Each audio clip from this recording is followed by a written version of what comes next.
And then we come to the third aspect of Tawheed, and that is the goal of all Tawheed, and that is the message of all the messengers, and that is Tawheed al-Uluhiyyah, to unify Allah in worship, to make all the worship for Allah alone. That's why it is called Tawheed al-Ibadah. Tawheed al-Ibadah is Tawheed al-Uluhiyyah, as Abdullah ibn Abbas radiallahu anhuma said when he explained the name Allah. He said, ذو العبودية والألوهية على خلقه أجمعين. So he explained Allah in this context, that He is the one who deserves to be worshipped by His creatures. And this kind of Tawheed was the issue of all nations between them and their prophets. That's why in Quran you find the description, Allah says about every prophet that he started his da'wah with this: يا قوم اعبدوا الله ما لكم من إله غيره. My people, O my people, worship Allah, for you have no God but Him, no one worthy of being worshipped but Him. So this is the third kind of Tawheed. And the shirk that was at the time of the Prophet ﷺ was in worship. But it was on a much lower level than the shirk of the grave worshippers nowadays. And you will see how this is, inshallah, when we speak about the four principles. That the shirk of Abu Jahl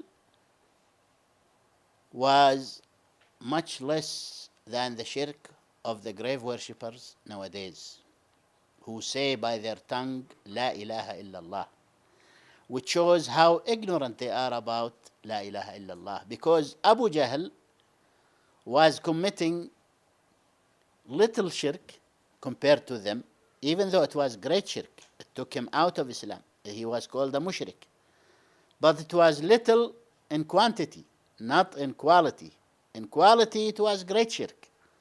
But in quantity, if you compare Abu Jahl's shirk to the shirk of the grave worshippers nowadays, you will see how little it is. And despite that, Allah subhanahu wa ta'ala ordered the Messenger sallallahu alayhi wa sallam to threaten Abu Jahl and his like.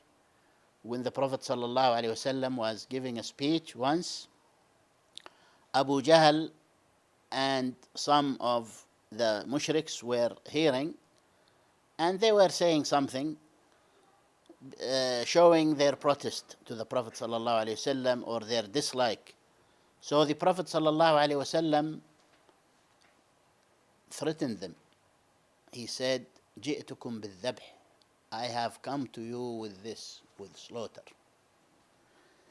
And this was a special speech for Abu Jahl and some other mushriks with him, because right after this threat, the Battle of Badr occurred, and Abu Jahl and those people, the same people that the Prophet ﷺ told them, جئتكم بالذبح, they were killed in the Battle of Badr.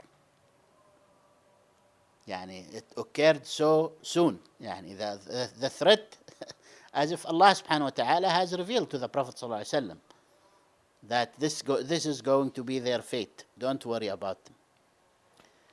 So, this is regarding the three types of Tawheed, and the shirk can be in either part. The great shirk can be either in lordship, which is the shirk of the grave worshippers nowadays, and can be in names and attributes. It can be either by resembling Allah's attributes to the creature's attributes. Also, the shirk in worship is to worship other than Allah subhanahu wa ta'ala, either by supplication or by dua or by sacrifice or by going around the graves or whatever type of shirk, or by the inner actions of the heart, the trust and the fear and the love and those actions of the heart. Actually, no one will fall in the actions of the limbs that are shirk before he falls in his heart in shirk, because this is the basis for your limbs actions. The heart is the basis, you see. So, therefore, anyone who commits actions of shirk, either by supplicating or by going around the grave or by seeking blessings from the grave or whatever kind, that's because the shirk is in his heart. You see, he he has established the shirk in the heart before it happened on his limbs.